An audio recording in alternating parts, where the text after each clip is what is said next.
Welcome to this new Flight Simulator update movie. In this movie we're gonna look at the latest release notes of the last version of the beta, which has been released for sim update number 10. It's the second update already and it will bump up the version to version 1.27.13.0. In this version, I would say most fixes are general bug fixes, because there were some bugs which I would say caused some crashes, for example. As you can see, several crashes have been fixed across the title. Also fixes crashes when a low altitude airways on the world map after updating packages, and there was an issue where they had issues with the DirectX 12 memory manager, and that's now being disabled because it had some issues with the NVIDIA GPUs, right, the graphical cards, due to graphical corruption issues.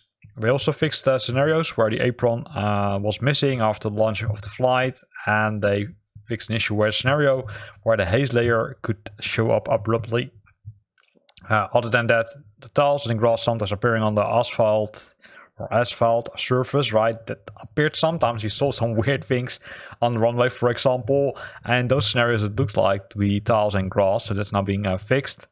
And the drone camera, there's now a change to the default, so the default is now set to 200. It was much lower. I don't know actually which value it was, but they now changed it back to 200, so be aware of that if you are using the drone, you might to increase or decrease the speed by using the function keys on your keyboard. Then we've got the taxi ribbon toggling, that no longer closes the HC window, right? It's hard if you want to toggle the taxi ribbon and the HC window closes, because in most cases you want to leave the ATC window open to see what the HC tells you. In this case, I would say it was disabled when you disabled the taxi ribbon, which was I think the helper function to guide you to the correct taxiway.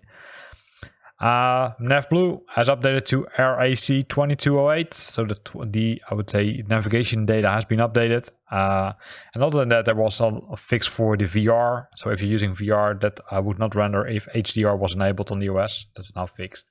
So interesting fixes, but those are mainly general fixes. There are also some fixes for the SDK, but as we normally do, we also skip them and we continue with the rest.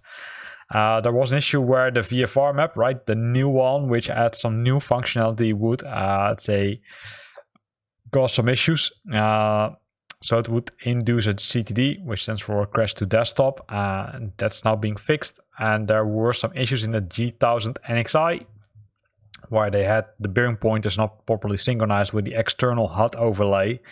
In those cases, the HUD overlay, right, caused some issues. That's now being fixed, as well as the Direct 2 could erroneously use turn direction of target lag instead of picking up the shortest possible turn. And that could cause some issues, especially if you're using this as a workaround. For example, when you're setting or when you're using the Direct 2 in the final approach, right? Normally, if you select the final approach, you will fly back to the previous waypoint.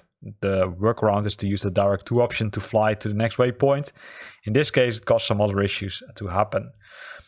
So nice fixes. We're still in the start of August, right? As you all know, it's scheduled to be released at the end of August, so there's still some time. So I'm wondering if this is the latest beta or if we can expect a new beta release maybe next week. So let's see. If you want to get the update, it's really simple, right? You go to the store, you make sure that you installed all the updates, and then you start Flight Simulator. It will prompt you to install the update. The same thing applies to the Xbox. Simply update the application there, then start Flight Simulator and make sure that you install the update once prompted. Here ends this video. I hope you liked it. If you liked it, then consider to use the like button. If you got questions or comments, then feel free to post them in the comment box below. And if you want to stay up to date about new videos I'm posting, then make sure that you subscribe to my channel. Thanks for watching and see you next time.